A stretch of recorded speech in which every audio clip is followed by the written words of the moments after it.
Hi everyone, welcome to this safety video where we'll be talking about 4 things which can help you improve safety consciousness.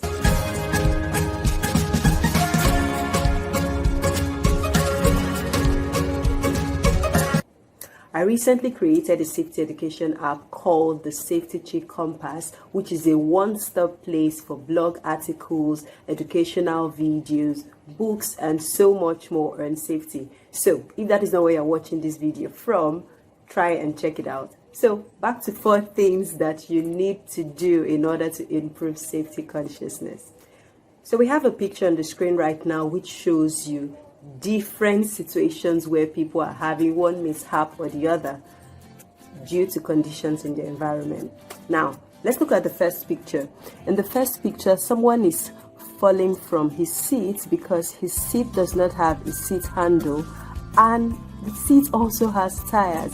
And I'm guessing that the floor is also not very good. That's why that chair is moving. And of course, there's no armrest. There's no armrest to help him put himself in check, and then of course he's going to fall. In the next picture, we can see someone else who is tripping because of trailing cables. A lot of us are guilty of this. The way we plug things around our homes, around our offices, has a way of causing accident for either ourselves or others. In the next picture, we can see someone who is trying to lift a load. In safety, anything at all you're trying to carry is referred to as a load. So he's trying to lift up a load and he's not bending correctly. Imagine if he has to lift loads almost every day at work for long hours. This means that at some point something's going to give at his back. And that's why we have cases of so many people complaining about lower back pain because of how they are lifting things incorrectly. In the next picture, we can see something is falling from the top on someone's head. Now, this thing must have been shifting and shifting due to human action, and then of course this eventually has to happen. In the next picture right below him, you can see someone being exposed to radioactive material, which is not good for any of us. The next picture, someone's hand is being caught by an exposed part of the moving machinery. Sometimes this happens in some factory settings, you know. The next picture, someone is falling from the stairs and there isn't even a handrail for him to catch himself. So do you see why sometimes you always say always use handrails when you're on stairs? It helps you to catch yourself when you stumble. In the next picture, someone else is also falling because the table he's trying to work with has rolling tires, and the floor is also not helping this table with rolling tires from moving, you know, and so a fall is happening. On the next picture, we can see someone falling on leveled ground. Yes, it is possible for you to actually sleep on leveled ground. And the next one, someone is sleeping on an uneven floor. Now, this is why you would go to certain buildings and then you will see certain signs that say a step below or a step ahead. They're trying to call your attention to the fact that you are going to meet a change in the floor, so that you are not, it doesn't happen to you suddenly, you know, and then a fall happens. And the next picture again, someone is sleeping on the floor. Sometimes spills, wrong shoe types, wrong floor types are some of the things that could cause you to fall on leveled ground. In this next picture, someone is being hit by the stairs, either because that building was not properly constructed, or he wasn't paying attention. Maybe he was pressing his phone. You know, so this is another thing that could cause an accident. Then in the picture below, someone's hand is being caught by an exposed part of the machinery. The next one is electrocution. Now, this next one, almost all of us are guilty. So I don't know if you're watching this on your laptop or on your mobile device. How are you sitting? The posture you maintain when you're using these devices can affect you over time. Do you see? So it's really important that when we have to use any of these devices, we are properly positioned, because most times we probably just want to be there for a few minutes and we end up being there for hours. And so if we have not done the necessary thing to put our body in the right posture, our body would suffer for it. And of course, the next picture is manual handling again. Someone trying to lift a load and is not lifting correctly. So after going through all this, you can see that some of the situation is either because the person made an honest mistake, or the environment was not rigged to ensure the person's safety. But usually we'll always say at the end of the day, safety begins with you. You have a role to play in ensuring your own safety. So even if the environment is not favorable for safety, you should be more conscious. You should become more aware. You should know what to do to ensure that at every point in time, you are safe. By the way, I'm sure you can now see that safety is for everybody. It's not just for people in certain sectors like aviation, oil and gas, and construction. It affects all of us in the various areas that we operate in. So let's get to the major reason why we're doing this video, which is how to improve safety consciousness. I've curated 4 major points which I believe if you were to implement in your life, you would improve safety consciousness and by extension reduce avoidable accidents. And this was created by me. I just put things together. What are the most common things that if people were to do, it would help them? And so this is unique to me. So the 4 things are: you need to acquire knowledge, you need to implement knowledge, you need to share knowledge, and you need to become an advocate. So let's get to it one after the other. Acquire knowledge. If you do not know something, there is no way you'll be able to use that knowledge to help yourself or even others when you find yourself in a situation that requires that knowledge.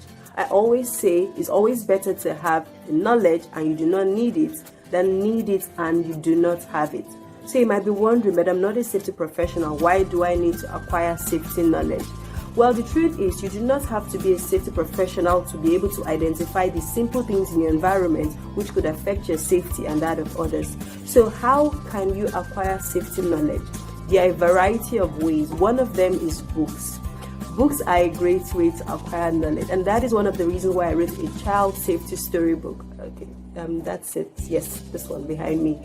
There are actually a different number of books in this particular series, but I wrote the books because I realized that if I really wanted to teach children about safety, I had to find a simple way to bring the message across to them. And so my book is a storybook. It's not a regular textbook, It's a storybook because I believe that entertainment is a great way to pass safety knowledge to anybody, but most especially for children. So it's the same thing for you. What book do you need to read, say about an aspect of safety that you really want to learn about? That is a great way to learn about safety. Another way to learn about safety is through videos. So videos are a great way for people that do not like to read books or read articles. There are tons of videos on YouTube that you could learn, that you could learn several things on. As a matter of fact, this video you're watching is an educational video, so it's one of it. So you see how videos are important. But let's say, for example, you want to learn about CPR, right? And for some reason you cannot go for a class or the other. You can actually go online, type the keywords, and various videos will come out. All you need to do is watch and try to assimilate as much as possible. Watch and try to assimilate. Now let's say after doing that you really liked what you learned. The next way for you to acquire safety knowledge is by undergoing courses. So maybe you've seen that, oh wow, it's been really great for more people to know about CSR. What can I begin to do about it? And then you decide to go further and take a course in that direction. Do you see how you've acquired knowledge that will be helpful not just to yourself, but even to others? Do you see? Now, another way to acquire safety knowledge is through social media. There are tons of people on social media, including myself, who share information either through article format or through carousel on Instagram, or just sharing the various things they have created on social media. So many times we just use social media for entertainment. Social media can be a great place to learn a lot of things. So maybe you might have somebody like me, sharing content on various aspects of safety, either through articles, through short videos and all that. It's really a great way to learn. Another way to acquire safety knowledge is through events. Now, this one is so important to me because I have seen how it has helped so many people. I keep getting feedback from from the different events that I organize where people are saying, oh, it was because of what you said, I was able to go back home and create a plan for my home for children with special needs. Or it was because of what I learned at the event that I was able to help someone in an emergency. So for example, sometime last year we organized some activities towards the school safety summit, and in that particular event we did first aid training with practicals.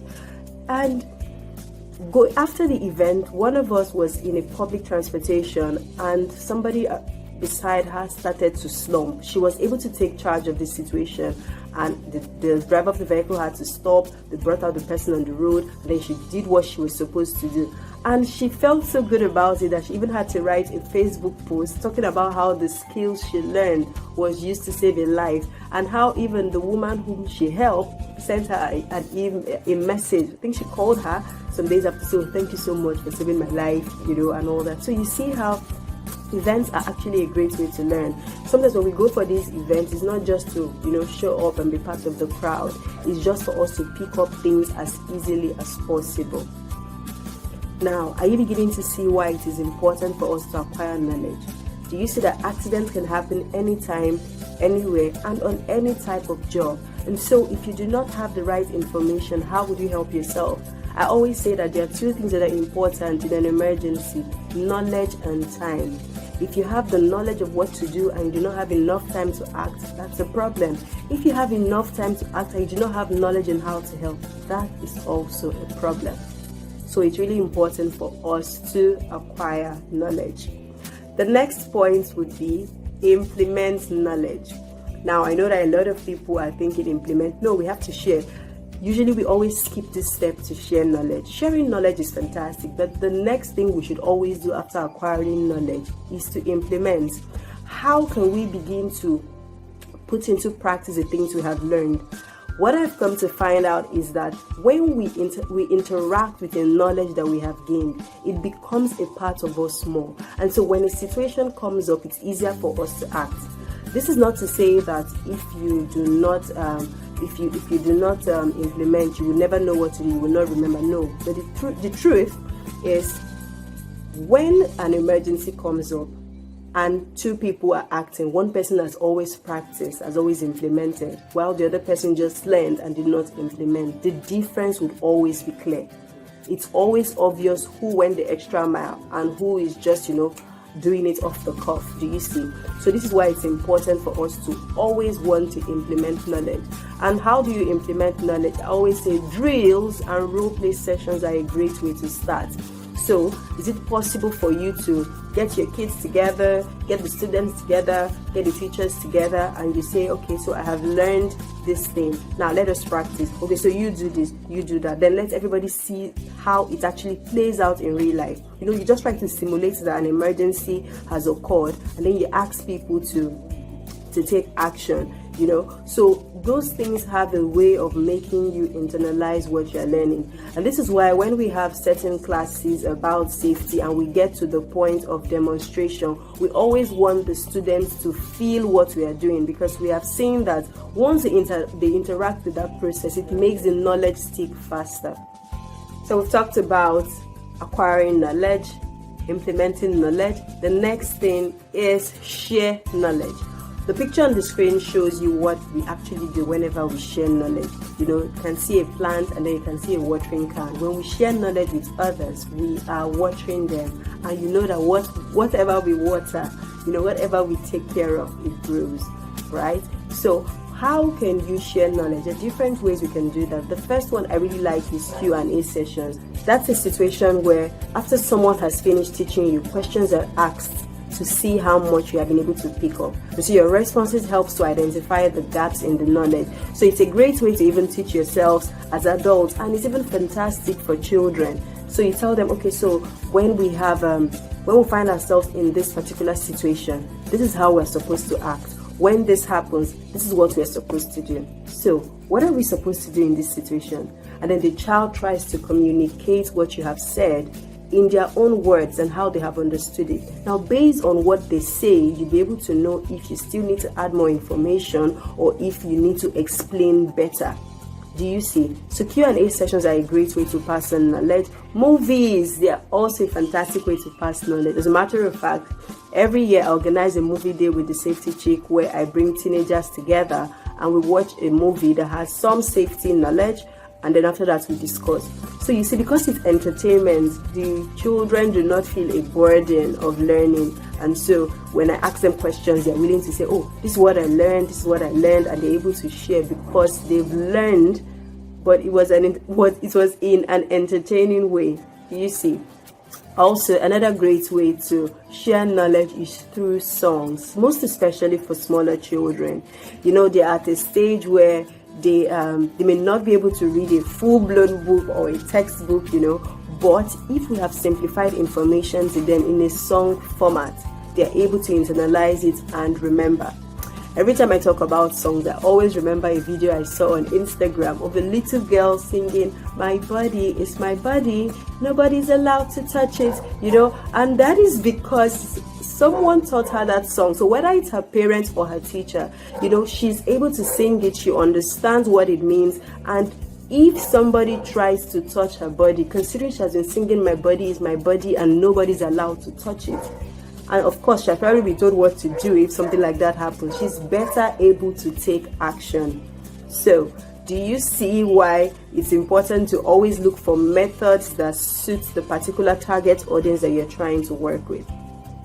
Another way to share knowledge is through book reading sessions. So I get invites from schools, from summer camps, from children clubs, you know, and when I go there, depending on the age of the children, I just read one of my storybooks to them, and they can all relate because sometimes the things I'm talking about, they are incidents that they have probably tried out.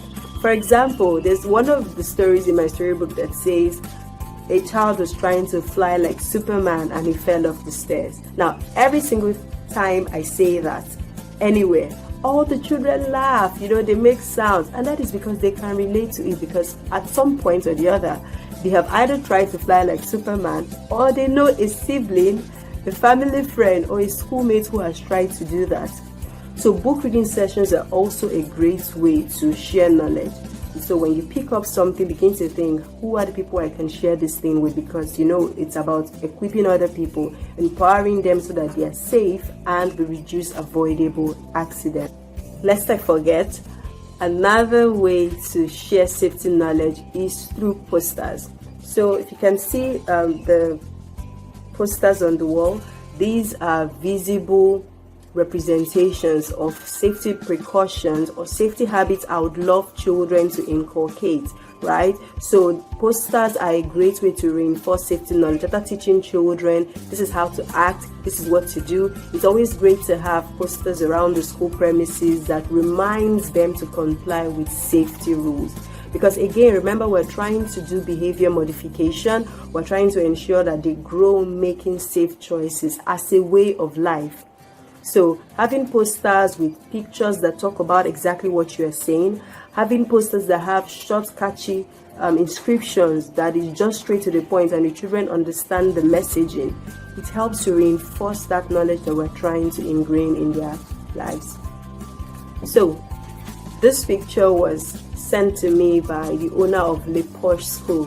They bought our safety posters and they created a corner in the school where this thing was put up, you know. So every time the children see it, they are reminded to comply with safety rules. So I've mentioned to you that 4 ways to improve safety consciousness is acquire knowledge, implement knowledge, share knowledge, and now the final one is become an advocate. There is an important quote I'll be sharing with you right now, and I love it so much because it just encompasses why it is actually important to become an advocate on any matter whatsoever. But remember, we're trying to tune it into safety consciousness. Unless someone like you cares a whole awful lot, nothing is going to get better. It's not. This quote is by Dr. Seuss, the Lorax. This just goes to put in perspective what we're talking about. Everybody needs to become a safety advocate. There are some people that may never get to meet me. There are some people that may never get in touch with any safety messaging except it comes from you, who has watched this video to this point, who has gained some safety knowledge or the other. So this means that when we learn something that is really important and that is really helpful we should be able to begin to think of how to share it to others within our sphere of influence. And so don't be worried or think, oh, people are going to say I'm a busybody, people are going to say my own is too much. No, remember that accidents happen anywhere, anytime, and on any type of job. So it's really important that people are equipped, people know about safety, people know how to stay safety conscious, and so when you find yourself in a situation where people do not know, the onus is on you to share, because you just never know. Maybe that might even be the person that would save your life. So let's say you live in this house and you have caregivers that perform one role or the other in your home, and you are the only one who has some safety knowledge, and you go to work and then something happens at home. Who is going to handle it? Or let's say the emergency is even you're having a heart attack and nobody knows how to help you. Now you have the knowledge, but there is no other person that has it. So do you see why it's important for you to become an advocate? You need to share about it. Very recently on one of my podcasts, I was interviewing a guest, and she mentioned that she had a new maid and they had told her what to do. So she and her husband went out, but for some reason they remembered something and they came back to the house. And when they came to the house, they smelled fumes from their gas cylinder. Everywhere is really smelling. What's going on? And when they got to the kitchen, they realized that the gas cooker was still on, but there was no light. That's the fire wasn't on the burner, right? But the fumes were just alone. And they called the maid, oh, what's going on here? You didn't turn off this gas cylinder. She was like, oh, that's not the situation, that she was actually cooking. And then she went to pick the matchbox to strike a match. So they had to, they practically screamed and, got it from her. And, when you strike a match where there has been so much emission of fumes, it could actually lead to a fire, a full-blown fire, an explosion could happen right there. And if they were not there, a lot could have gone wrong. And this guest told me that she now had to sit with her and begin to teach her about different parts. Just imagine they were not present. Everyone needs to become a safety advocate, because you just do not know. Anything can happen anywhere. It's always important to be prepared. So is it all bleak? Is it that we do not have safety consciousness in our different countries or on the continent? The truth is, there is some level of safety consciousness, but it is not enough for what we are trying to achieve, because every day we keep having avoidable accidents. Every single day. Recently, a friend of mine said her son put his leg in a bucket of hot water. There are cases of children being hurt by hot oil or other hot fluids. There are cases of children being suffocated by stuffed animals. There's so many things that keep on happening just because of little things which are ignored around the home. So this is why it's important for safety consciousness to be increased to reduce accidents as much as possible. So, is there hope for safety consciousness? Of course there is. That's why I'm sharing this information. That's why there's so many safety professionals now beginning to share about it to non-safety professionals, so that more people can learn and know what to do. So, how can you get better? Or how can the situation on the continent or in our various countries get better? It begins with you. Remember the earlier picture? It begins with you. Just the way I'm playing my part, sharing safety information, you also need to play your own part by assimilating this information, looking for opportunities to implement, and then begin to share it with those within your sphere of influence. If we all play our part to a really large extent, we're going to reduce accidents and incidents to as low as reasonably practicable. So, I hope this has been a good use of your time. I hope you're going to make a commitment to acquire more safety knowledge, see opportunities to implement, share this knowledge, and become an advocate. See you.